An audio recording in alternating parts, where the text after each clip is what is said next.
morning everyone, this is Parveen. Today we are on the first session of civics, class 8 civics, chapter number 7, the police and the court.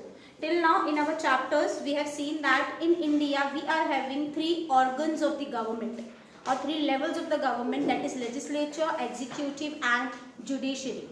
Okay, in our last chapters we have seen about the legislature, that is parliament, Lok Sabha and Rajya Sabha, and how parliament make laws, that is a law making process. Then we have also seen about the executives in India, that is president, prime minister, cabinet ministers and vice president, and what are their powers and functions. Now in this particular session we are going to see about the real executives and judiciary. See, when we have learned about the judiciary, we have seen about the High Court and Supreme Court in detail, but we haven't seen the subordinate courts in detail. So in this particular chapter, the police and the courts, we are going to see about the subordinate courts in detail, about the judicial system and about the judges and their powers in subordinate courts and session courts. Because when we talk about Supreme Court and High Court, they are the highest court of authorities who took decisions regarding the very serious matters. Like Supreme Court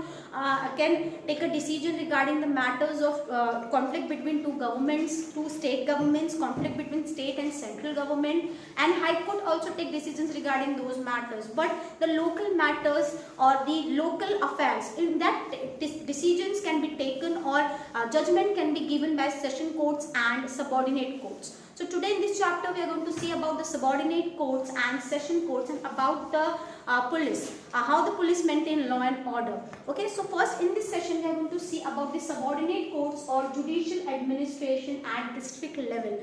We have seen that on district level, on higher level we have Supreme Court for the whole country and High Court is there for each state. Then we also have a district courts for each district, which is called as subordinate courts or session courts. So today in this session we are going to see about the subordinate courts or judicial administration of these subordinate courts at district level. So over here, the courts at district level. First of all, we will see what do we mean by district courts or subordinate courts. The courts at district level and below are known as subordinate courts. Okay, for each district we have subordinate courts and session courts, which are below the Supreme and High Court, which are below the session courts. So they are called as subordinate courts who are at district, and these courts are at district level and below at district level, and they are known as subordinate courts. Now for different district we have different subordinate courts, and these subordinate courts take decisions regarding both the matters, either it is civil or criminal. For civil matters we have subordinate civil courts, and for criminal cases we have subordinate criminal courts. So for these two cases we are having two different subordinate courts, that is criminal courts and civil courts. They function under the supervision of High Courts. All the subordinate courts at all district level, they function under the supervision of High Court. They take orders from the High Court, and whenever they took any kind of decision or any kind of judgment, when they give any kind of judgment, they took permission or they took advice with the High Court, because they work under the supervision of High Courts. Now lawsuits are filed in courts to seek justice. In these courts, lawsuits have been filed. That means cases have been filed in those courts to seek a justice from there.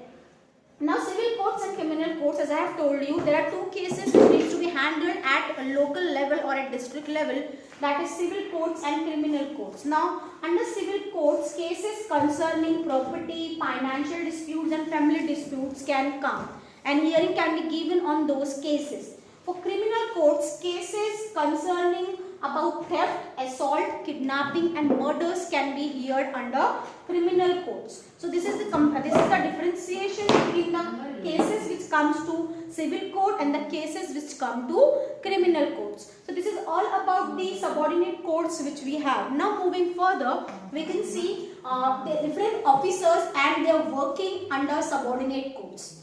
Under subordinate court, how many different kinds of judges we have and how they work. Okay, so first we will see the district judge and the additional judge are in charge of the highest court for civil cases in district. At district level, there was a district judge and the additional district judge. They are the highest authority of taking decisions, of taking judgment under the matter of civil cases. And when we talk about the category of judges which we have in civil courts or which we have in district courts or subordinate courts, we have the subordinate civil judge first class, then the sub judge second class, then munsif. They are the judges who are subordinate to the court of district judges. District judge is the highest authority, and below that we have the subordinate civil judge first class and the sub judge second class, and then we have munsif. They are below the category of the district judge and the additional district judge. Then we have district judge, additional district judge and subordinate district judge first class, and they are having a right to or power to wear suits. The cases which comes to the court, these judges are having an authority to give judgment regarding or concerning about those cases. Now we will see the power of subordinate courts. What is the power of subordinate courts? Now this courts is determined in accordance with Suit Valuation Act and its rules. The subordinate courts work under the rules made by Suit Valuation Act and its rules. They run or they function according to this Suit Valuation Act and its rules. Now, when we talk about the highest court in district level, the court of session judges is the highest court for criminal cases. We have seen that the district judge and the additional judge are in charge of the civil cases, but in the matter of the criminal cases, the court of session judge is the highest authority who can take decisions regarding the criminal cases. Okay. Now, when we talk about the judges under the session judge who can take decisions regarding the criminal cases, we have session judge, additional session judge, assistant session judge, then we have chief judicial magistrate, chief metropolitan magistrate, magistrate first class and second class, and special judicial magistrate. These are the categories of judges which we have under district court and session judges or session courts who takes decisions or who takes judgment regarding the criminal cases. Now, when we talk about the criminal cases, what are different powers which has been given to different judges to take here regarding the criminal cases? Session judge can award a death sentence. Okay, the judge of the session court can award a death sentence with confirmation of high court. They need to take the confirmation of high court by giving death sentence, and only session judge can give a death sentence. Chief judicial magistrate can award imprisonment up to 7 years, not more than 7 years. Magistrate of first class can award sentence up to 3 years or fine, or both can be charged. Magistrate of second class can award sentence of up to 2 years. Like this, each judge is having their own power and authority to take judgment and to give punishment to the person who is guilty. So this is all about the subordinate courts or the administration of subordinate courts at district level. I hope you have understood this particular topic. In the next topic, we are going to see the structure of the session court judges. Till then, thank you.